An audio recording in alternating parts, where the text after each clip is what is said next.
Assalamualaikum warahmatullahi wabarakatuh.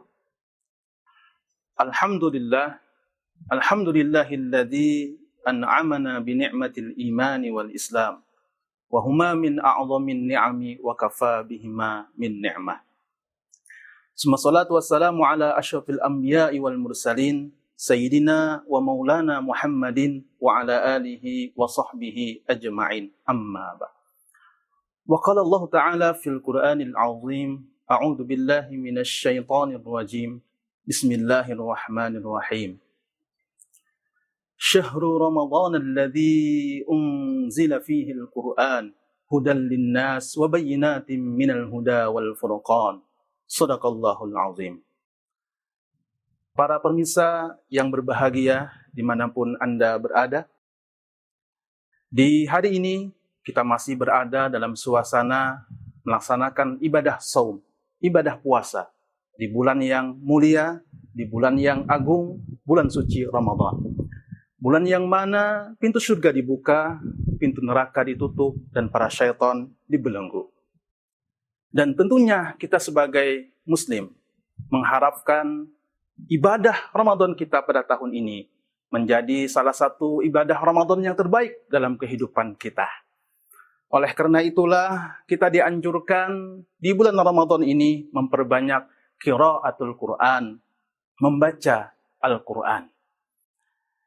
Yang mana Al-Quran adalah pintu kebaikan yang siapapun yang membacanya, maka dia akan mendapatkan keuntungan yang sangat besar. Tidak ada kerugian di dalamnya. Kapanpun, dimanapun, bulan apapun ia baca, maka dia akan mendapatkan kebaikan, terutama di bulan Ramadan ini. Itulah mengapa Nabi kita Muhammad SAW bersabda, "Man qara'a harfan min kitabillah, falahu bihi hasanah, wal hasanatu bi asyri amsalihah. La aqulu alif lam mim harfun, walakin alif harfun, wal lamu harfun, wal mimu harfun." Nabi kita Muhammad SAW bersabda, barang siapa yang membaca satu huruf daripada Al-Quran, dari kitabullah, maka dia akan mendapatkan satu kebaikan. Dan setiap kebaikan itu akan diganjar dengan 10 pahala. Dan kata Nabi kita Muhammad SAW, aku tidak mengatakan bahwa alif lam mim itu satu huruf, melainkan alif satu huruf, lam satu huruf, dan mim satu huruf. Masya Allah.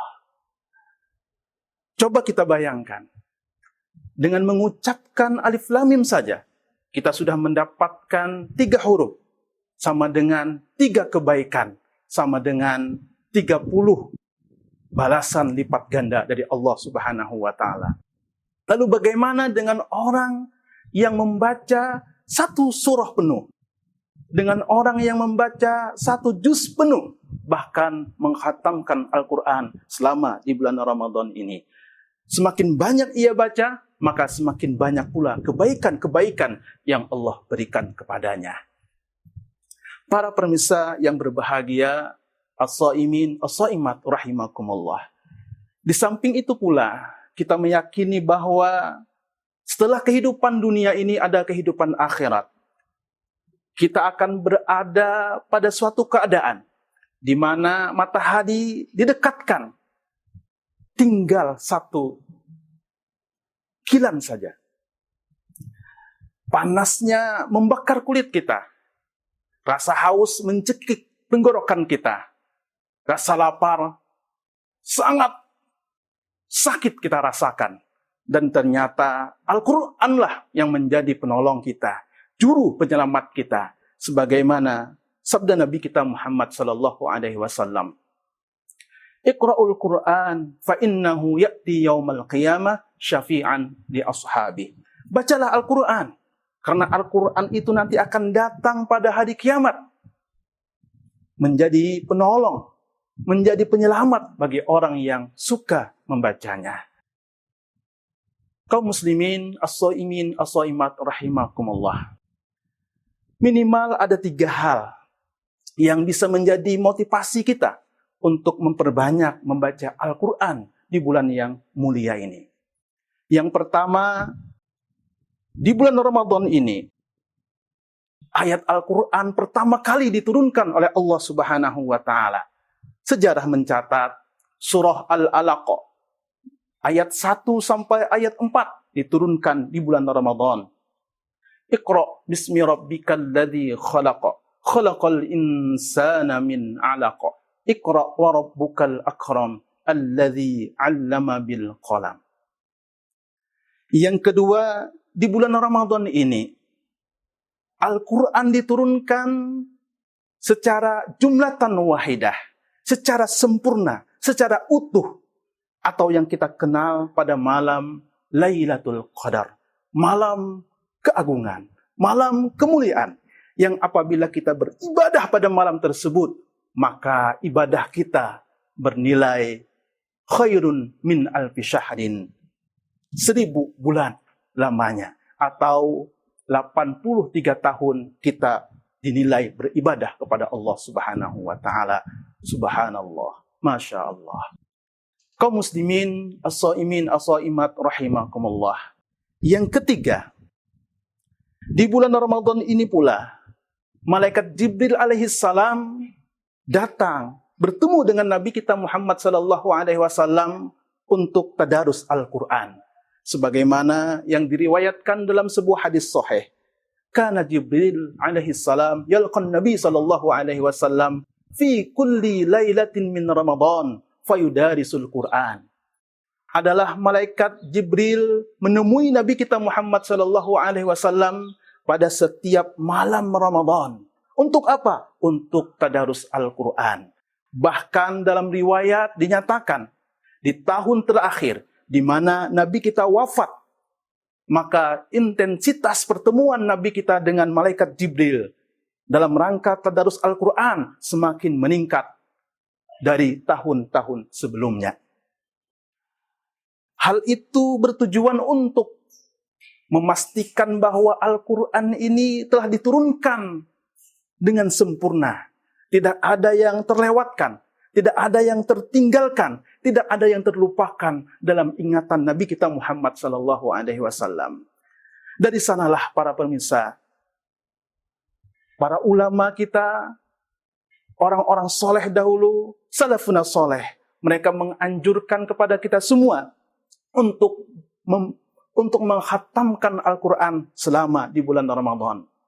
Ramadan selesai, maka kita juga diharapkan bisa menghatamkan Al-Quran. Imam Rabi' bin Sulaiman, murid yang paling dekat dengan Imamuna Asy-Syafi'i, mengatakan bahwa kana Imamuna Asy-Syafi'i yakhtimul Qur'ana fi Ramadan 60 marratan. Adalah Imam Asy-Syafi'i ketika beliau bertemu di bulan Ramadan, beliau menghatamkan Al-Quran sebanyak 60 kali khatam. 1 kali di siang harinya, 1 kali di malam harinya. Dan juga dalam riwayat dikatakan bahwa Imam Malik, seorang ulama besar, pendiri salah satu daripada mazhab yang 4, yang terkenal dengan Madrasah Ahlul Hadis, yang beliau suka mengajarkan hadis-hadis Nabi kita Muhammad sallallahu alaihi wasallam, yang jamaahnya ribuan bahkan jutaan orang berkumpul mengambil ilmu kepada Imam Malik. Beliau pun ternyata ketika memasuki bulan Ramadan, beliau meninggalkan aktivitas lainnya dan berfokus untuk membaca Al-Quran.